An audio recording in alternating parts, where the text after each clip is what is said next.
نماز کی ضرورت کا انکار کرنے والا تو بہت بڑا ظالم ہے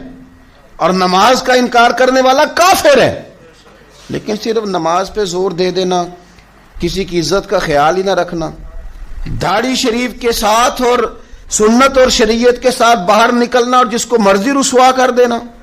کسی کے حق کا لحاظ نہ رکھنا، کسی کا خیال نہ رکھنا اور کہنا میں تو نمازی ہوں. میں نے کہا کہ نماز کا انکار کفر ہے، لیکن یاد رکھنا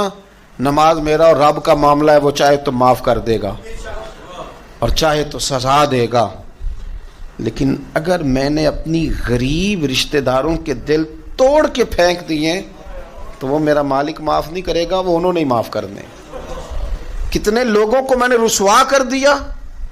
میں پھر بات دہراتا ہوں وہی والی کہ حضرت عمر فاروق رضی اللہ تعالی عنہ